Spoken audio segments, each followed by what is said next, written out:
Ben, les journalistes libyens, eux, ils parlaient au peuple libyen, ils ne parlaient pas à l'extérieur. Donc les journalistes libyens, d'abord il n'y a pas beaucoup de journalistes en Libye, ils n'ont pas trop développé ça.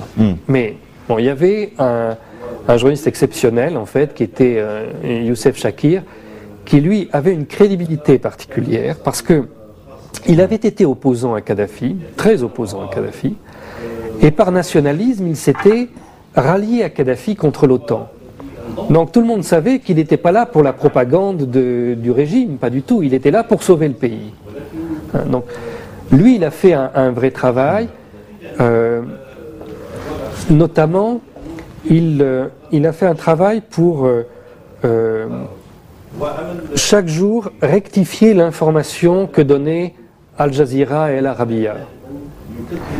Parce que par exemple, si vous voulez, il y avait ces chaînes ont expliqué que la ville de Brega avait été prise par les rebelles, mais ce n'était pas vrai. Donc Chakir organisait tout de suite une communication en direct depuis la ville de Brega et il demandait à son correspondant à Brega de se promener dans la ville pour qu'on voit qu'il n'y avait pas de rebelles à l'intérieur.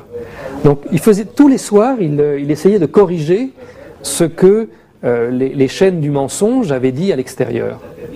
نعم، التقنيات الإعلامية التي كان يستخدمها الإعلاميون في هذه التغطية هل تقدم لنا فكرة عنها؟ Écoutez, il y a des choses très différentes. Mais moi je voudrais attirer l'attention sur plusieurs points qui pour moi sont d'une gravité extrême. D'abord, vous savez, il peut se faire qu'un individu commette quelque chose qui est déshonorant. Mais là, ce sont des institutions qui ont fait ça. Par exemple, ça a commencé que France 24, donc la chaîne officielle extérieure du gouvernement français, a signé un accord avec les rebelles de Benghazi pour devenir leur conseiller en communication et organiser toute leur communication internationale. Donc ils étaient en même temps, ils disaient en même temps, nous faisons un travail objectif, et en même temps, en réalité, ils travaillaient pour un des protagonistes. Ensuite, on a vu dans ces journalistes, au début, ils étaient autorisés à se promener un peu partout. Alors ils prenaient des voitures et puis ils allaient voir le lieu d'un bombardement ou ils allaient visiter une partie de la ville.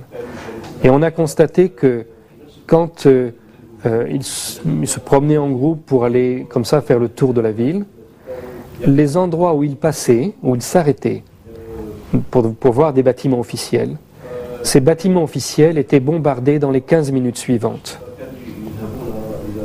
C'est-à-dire qu'en fait, c'est eux qui indiquaient l'emplacement exact des cibles à bombarder, et si on pouvait le faire à ce moment-là. Il y a eu un cas absolument terrible. Vous savez, l'OTAN a adopté la même technique que les Israéliens d'assassinat de personnalités et de leurs familles. Comme ils ne pouvaient pas tuer certains dirigeants, ils ont choisi de leur faire peur en tuant les femmes et les enfants. Donc il y a eu une fête de famille chez le maréchal Khaldi al-Hamidi et au cours de cette fête de famille, on a invité quelques journalistes. L'un d'entre eux, on ne sait pas lequel, mais l'un d'entre eux a déposé des balises, des sortes de GPS si vous voulez, des balises dans les chambres des enfants. Et le lendemain, pendant la nuit, l'OTAN a bombardé la maison familiale et les bombes sont arrivées directement sur la chambre à coucher de chaque enfant. Ils ont tué tous les enfants comme ça, de la famille. Donc, dans un cas comme ça, on voit que les journalistes sont en même temps des combattants, puisque c'est eux qui ont créé ça. Lorsque on essayait de les obliger à rectifier les choses, ça n'était pas mieux. Par exemple, il y a eu un massacre dans un petit village à Mayer. C'est un village sur une colline et l'OTAN voulait détruire tout le village de manière à ce que la route qui passe devant soit libre et que les rebelles puissent y passer. Parce que les rebelles, vous savez, la plupart, c'est pas du tout des combattants en fait. C'est des gens qui viennent pour faire des images avec des drapeaux, c'est tout. Bon. C'est l'OTAN qui étaient les vrais combattants. Donc ils ont bombardé cette colline et ils ont tué tous les villageois qui étaient là. La Libye a dit que c'était un crime de guerre. L'OTAN a répondu que non, pas du tout. Nous avons des informations précises. C'était des militaires qui étaient cachés là. Donc les Libyens ont demandé à tous les journalistes qui étaient dans le centre de presse de venir à cet endroit-là pour voir par eux-mêmes ce qui s'était passé. Quand ils sont arrivés, ils ont bien vu que c'était un carnage, c'était horrible. Il y avait des corps déchiquetés partout, tout ça. Alors, à ce moment-là, ces journalistes, qui avaient des téléphones satellitaires, ont appelé le siège de l'OTAN à Bruxelles en demandant des conseils. Qu'est-ce qu'on doit faire? Qu'est-ce qu'on doit dire? On ne peut pas dire que vous avez fait ce massacre. Alors comment est-ce qu'on va faire? Et ce sont les gens de l'OTAN qui dictaient les articles en leur disant alors vous allez dire que voilà, c'était une cible militaire, mais il y avait quelques civils qui étaient là, et, on ne pouvait pas le savoir, ils ont servi de bouclier humain, etc. Donc tout ça, c'était vraiment une entreprise pour fabriquer du mensonge. Et c'est allé très loin. À la fin, Al Jazeera a fabriqué des studios à Doha, au Qatar, et ils ont reproduit en studio la place verte, la principale place de Tripoli, et Bab el-Zia, qui était la place devant l'ancien palais présidentiel. Et lorsque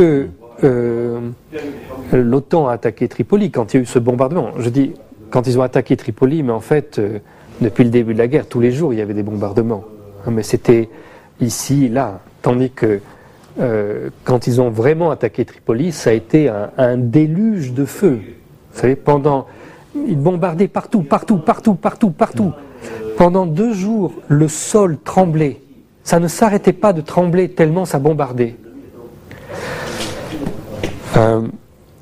Et donc, dès le début de cette attaque de Tripoli, Al Jazeera a diffusé des images où on voit les rebelles qui rentrent sur la place verte.